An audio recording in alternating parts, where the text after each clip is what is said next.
For me, I think the single most important aspect of the PA role is to save our executives time. Saving our executives time means they can spend that time on making their business and your business more successful. There are lots of different ways we can save our executives' time, but I think it starts with diary management. So if you can take control of your executive's diary, then you can really add value. And what we're going to do today is talk with these absolutely fantastic speakers about their experiences of managing their executive schedule like an absolute megastar. So we're going to start with Bethany, who I think looks like an absolute megastar. Sweet. Bethany Burns is the first mate to the captain at Brewdog. Now, Bethany, I know that you have a very, very busy executive, James. And I know that every day is different for you. So how do you manage him in terms of getting him into a routine? First of all, James isn't allowed to touch his calendar, ever. And I think just because it's such a fast-paced environment that we live in, they've built the company over 10 years from just 2 guys and 1 dog to this £1 billion valued company now. And we've got a brewery in the States and one in Scotland, and then more to come. I think just because it is so fast-paced, it's important for us to be really careful of our time. So initially he'd have meetings here and there and then just blocks of time for thinking, but now we just take entire days where I'll just block it off for strategy, and then we'll blast through meetings in one whole day and be exhausted. And then, you know, maybe he'll take another day for strategy, but he's often on the go, so things just move, you know, the speed of light. So do you find that you said you don't let him touch your calendar. Never. Do you try and keep him into a routine in that he does the same thing during the day, or? It's a routine in a sense. So if I know that he's home, I know that, you know, I'll schedule like a workout for him in the morning and then schedule some strategic time. If I do have meetings, I'll pop them in the afternoon. So he has that time there. I think one of the most important things, though, while I manage his time is managing mine, because so often I always forget to even remember my name at the end of the day. So while I'm scheduling in stuff for him, I make sure that I put in stuff for my well-being, and even if it's just a moment of mindfulness, or, you know, maybe go ahead and book that massage for a Saturday because you deserve it and you have feet like goat stumps now. So, I think it's just, while I'm being mindful of him, I'm trying to be mindful of myself as well. While we're here, let's introduce the rest of the panel. There's Emma just next to Bethany. Emma is the EA at Sport England. Yvette is office manager at EFS Capital. And we've also got Jess, who is the MD at the assistant room. So let's move on to Emma. Emma, I know that you've worked with some high-profile figures in the world of sport. I would imagine their time is really in high demand. Can you tell us how you manage other people's expectations of your executives' time? Yeah, it's extremely difficult when they're high profile and they have many different pulls on their time. My current chief executive, she's also the chair of Youth United, with significant links with the royal family. Our sort of bosses are government, we're a government department, an arm's length government body. She's also the chair of the Lottery Forum for lottery distributors. My chairman is also the chief exec for London Marathon. So I'm dealing with, in this particular role, 2 significant individuals whose time is at a lot of people's want. Fundamentally, the only way to manage a diary, in my mind, is to fully understand your business's strategy and your business's objectives, believe in it, understand it, and live it every day. Understanding my execs' priorities themselves. So we have a sort of a quarterly session where we look at a quadrant of the urgent, important quadrant, and we look at that and look and review whether what we're dealing with now, where does it sit in that important quadrant, urgent quadrant, unnecessary quadrant, and it just helps get a sense of where you're positioning meetings. Managing other people's expectations is quite difficult. I think we can all get, when you've got Joe asking you for time, and in Joe's world, what he's asking for you for is really, really important. But in your world, looking at the whole of the business from a strategic point of view, you need to be able to see and say where that actually sits for your executive. And you can only do that, I think, if you fully understand your businesses and organisations' objectives. And also sort of honing those stakeholder management skills, which come naturally, I think, to most PAs, in terms of putting meetings in, moving them around at pace, but keeping all of those stakeholders on side. So I think it's a real mix of how and where to put things in, knowing the massive picture, and actually how you're putting them in and managing those people that are in the diary when you're moving them around. Just really keeping them on side. You know, they're investors, they're investables, they're stakeholders, they're partners. They're all your business, and you are the front of that. So it's in your interest to be managing them appropriately. There's no point in putting a meeting in the diary tomorrow, as much as, you know, Joe might like that to happen, when you know full well that is at risk, because you know what's likely to happen tomorrow or next week. So positioning that properly in the first place is kind of fundamental. It's not the gatekeeper role anymore, is it? As you said, it's being much more fluid. And open, actually. I think transparent. Being consistent with your approach. You know, there's no sense in sort of, you know, oh, we'll just tuck you in there. Yeah, you can have that time, when it could come back and bite you on the bum. Yeah. Yvette, I just saw you nodding away there. Picking up on what Emma was saying, do you block time for your executive to complete certain tasks? How do you do this, and what impact does that have on their productivity? I do. I've worked with him previously in other companies, so I've moved with him. And what I've done in the past is, we used to sit on one floor, and a lot of his direct reports and their team sat on the floor above.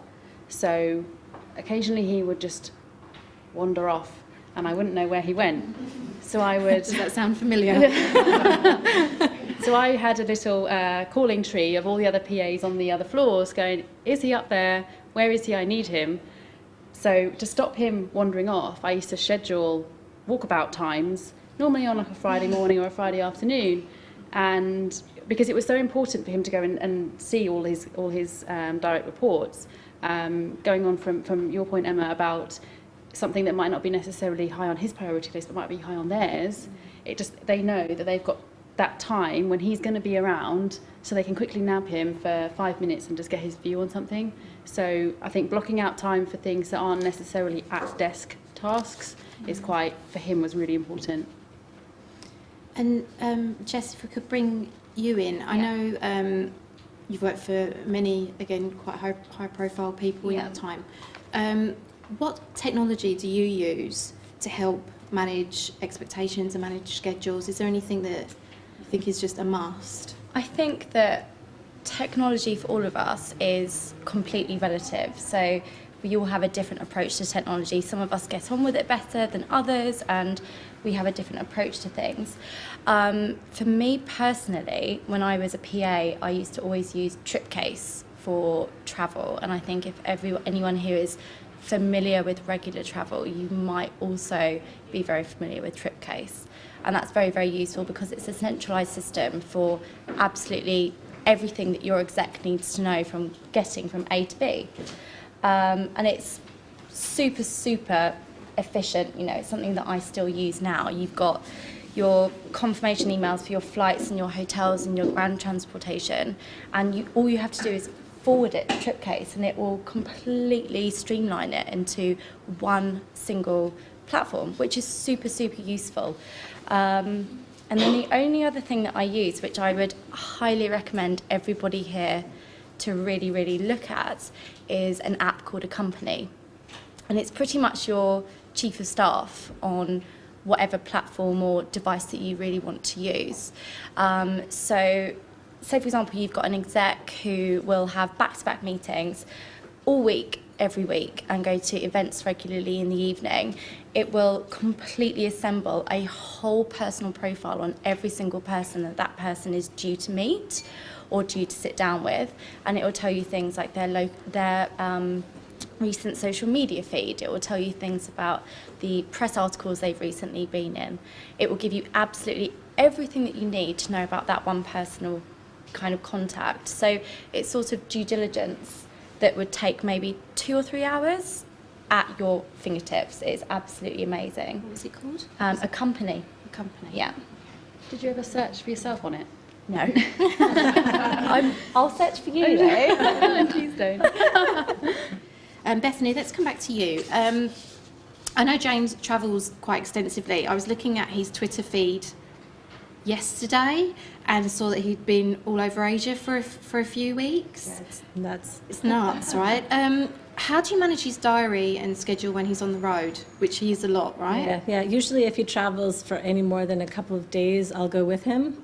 Even if we were just in London, I'll usually accompany him. I decided to make a strategic decision and not go with him on that one because he was dotting all over Asia. In the matter of like 3 days, he went to like 3 different countries and did some interviews with local TV stations there. So my main strategy there when he travels and I'm not with him is to just really build my network. So I'm constantly learning and evolving my network, and I use, it's pretty old school to use Outlook for that, but if I know that there's a particular driver that he likes in a particular city, I'll put in that city's airport code and put in driver, the contact details, so it's got my own sort of naming convention to make sure that I know I can find anybody all over the world, so it's quick and seamless for him.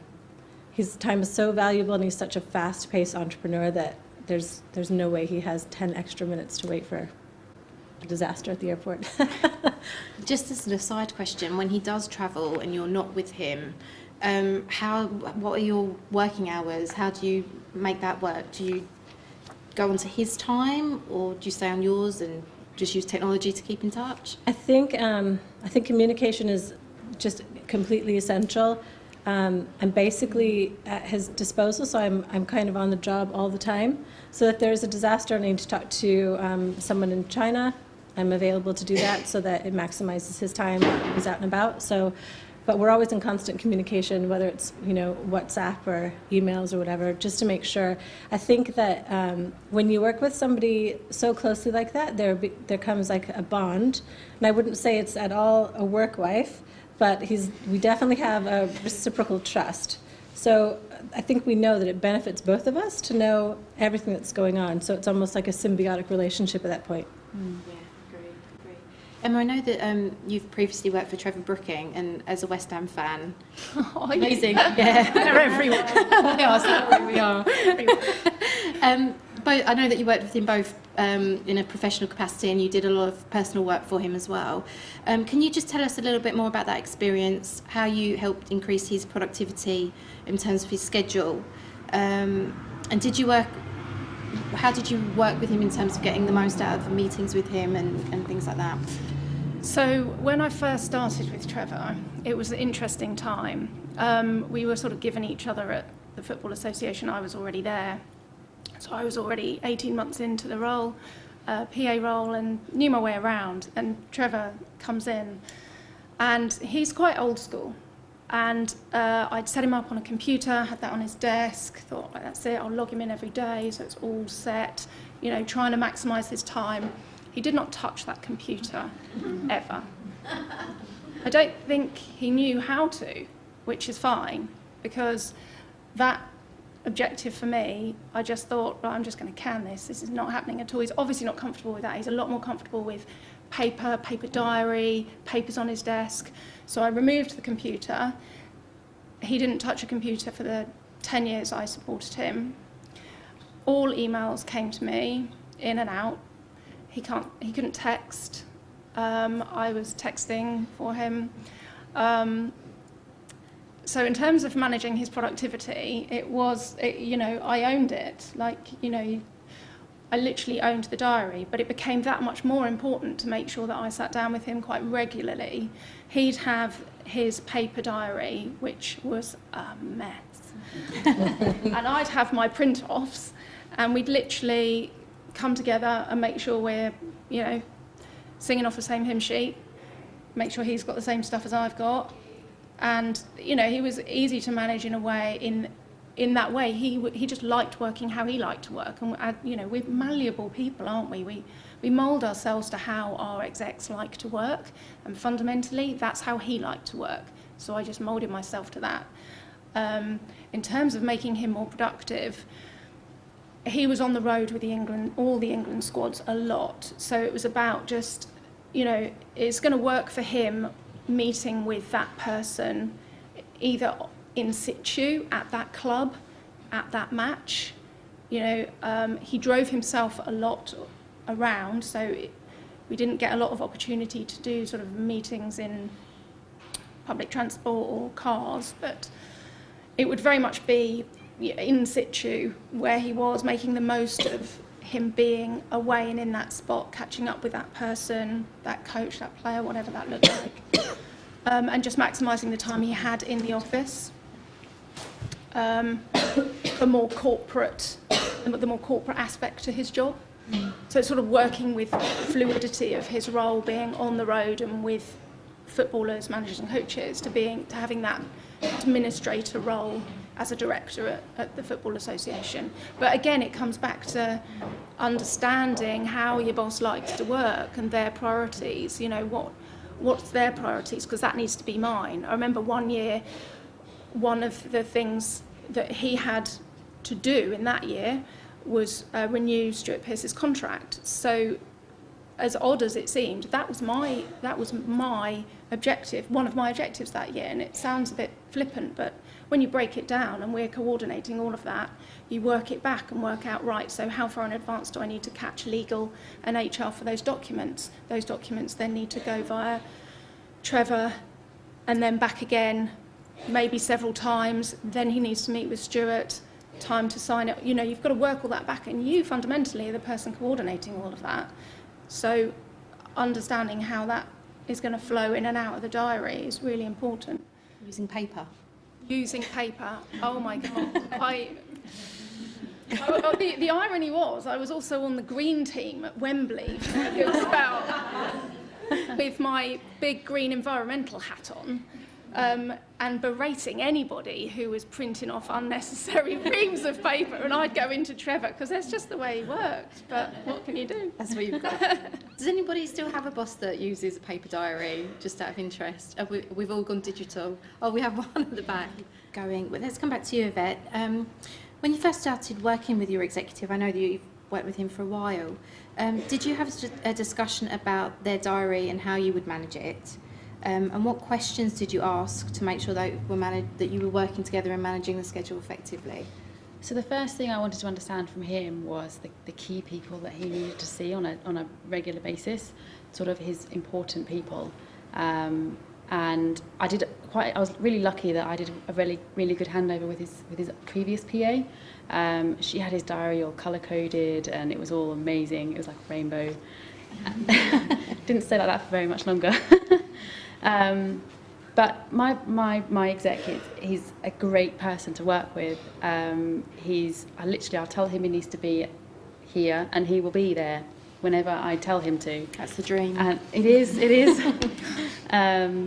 But he's similar in personality to probably a lot of us here, in that he will sort of change the way he works to match the people that he's with. So he would, depending on how I worked, he would probably match me to a great extent. So we work really well together because we both like that. So we both just sort of match each other. But an initial conversation with him, I did have that, but it was very, very, very short. And luckily, he's such a great person to work for that we haven't had to have any more, to be honest. That's good. So it just works. Yeah. Yeah, that's what you want. Yeah. Sorry. Nice and easy. Yeah. And taking a slightly different approach, Jess, have you ever had to push back on anybody that has messed with your diary? Any executive that you've worked with before? I think we all have. I don't think you would be a PA unless you had to occasionally put your foot down and say, this isn't happening, or you need to prioritise this because this is what I know is going to be best for you. And I think that comes down very much to what you said earlier about understanding, and the deep understanding that you need to have as a PA for not just who your boss is, but for the wider scope of the organisation, and really taking on more of an ambassadorial role for your boss. I mean, I was a PA for almost 10 years, and I still keep in contact with all of the people that I used to work with, and I even got a job offer from my old boss the other day saying, you know, there's no one that can manage my diary better than you can. But it definitely comes with a certain level of trust, communication, really being able to sit down and understand your boss's, you know, his or her facial expressions without them even saying anything to you. And that does just come with a lot of experience in managing people, managing expectations, and just being the go-to person for not just also your boss, but, you know, their team or the people in the office. It's about setting trends, I think. I think the hardest thing, though, is not necessarily implementing something, but making sure that everyone follows through with that implementation, which can be hard, and it's a lot of patience that's needed, but eventually you see the efforts of your hard work coming through, and you just strengthen your relationships with everybody in the office, and including your boss. So, yeah. Yeah, push back. Definitely, push back. Don't be afraid to say no. I think someone said to me the other day, no is a full sentence. So, and also one thing that I regularly think to myself is that my favourite phrase, you can do anything, but you can't do everything. And that's something that is important, I feel, to kind of keep at the forefront of your mind. And that's something that is applicable to your business life and your personal life. So I think, yeah, as soon as you get the right balance, it takes time to find your feet, but it works brilliantly once you've figured everything out. And Emma, just to come back to you, in terms of the day-to-day scheduling, how often do you meet with your executives to go through their diary? And can you just talk to us a little bit about how that meeting works, just the real kind of technical stuff? What do you do to make sure everything runs smoothly? Okay, so I meet with Jenny weekly. We have half an hour meeting. Sometimes it's marginalised, trust me, I'm just like, I get put to the bottom of the pile just like anybody else. But on that one, I had it in as a one-to-one, and after my PDR this year, I said, it's not really working because you're classing my one-to-one as stuff to do with me. I think when you see it, if an exec sees one-to-one, it's always going to be that movable item. So I said, I'm going to rename it as Sport England Business Matters, because it's not, I'm not doing this for the good of my health. This stuff that I need to talk to you about, I need sign off on, I need direction on, and I need your input. So, you know, it's nothing to do with me, I'm just the messenger. I need to do something with it. So I sort of had to rename that, which I think has created a different perception of that particular session. It's much more of a need to do, rather than, oh, you know, that one-to-one can be moved and then disappear off the face of the earth. So half an hour weekly. I approach it with a 5-part folder principle. So I go in with my action, signing, invites, and information only. And then worst case scenario, and this happens often, my half an hour is sort of then quite tiny, and I might only have 10 minutes with her. Well, if I've only got 10 minutes with her, I need to attack this, this, and this, and that's it. Because she's not going to have the headspace for anything else. That is never going to work. That's never going to land. She doesn't even care about that other stuff. But this stuff, I think it would be fully understood that this needs to move on. So I use that approach as a principle every week. And then quarterly, we have a session where we come together and look at our priority matrix. So I get a sense from Jenny as to what her personal priorities are right now. You know, it might be some family stuff going on, so I need to be mindful that there might be a deadline or milestone around that. Also, we have a number of strategic items that might be quite prevalent right now. So We've got a couple of minutes. Does anybody have any burning questions they want to ask or raise any comments? Okay, let's just... Yeah. So you're saying that you have 30 minutes per week. Yeah. Do you just hold things all week until that 30 minutes? You don't ask questions in between, you don't email questions? Mostly, yes, because I think a lot of the time, and it's what we do day to day, is having a huge amount of emotional intelligence. When you've got 15 meetings back to back and you know full well that whilst you really want to get that thing signed off and you really want an answer to that question, if you ask your exec at any given time that day, that is not landing well. So as much as I would sometimes, it's right there, isn't it? And my folder's red as well, so it's just this massive flag. It's talking to you all the time. Oh, could I just slip that in there? I had something today. My assistant, she needs her expenses signed off, and I've signed it off, and I now need Jenny to sign it off. Oh, I could just get her to sign that. Do you know what? That is not happening today. Not even just could you just sign here? That is not landing well. So just understanding the when and the how. And that is just a massive amount of emotional intelligence when it comes to dealing with execs, corporate office, all of that stuff. Yeah. We've got one. I've got one more question that I'm going to ask all of you. And I know when I was a PA, I hated doing this, but in terms of scheduling and keeping your boss on track, when your boss has wandered off or their meeting has overrun and I've got 5 minutes before I need to get them into the next meeting, if we go along and ask each one of you, what do you do to get your boss into that next meeting, into the next thing that they want to do? So, Vic, you go first.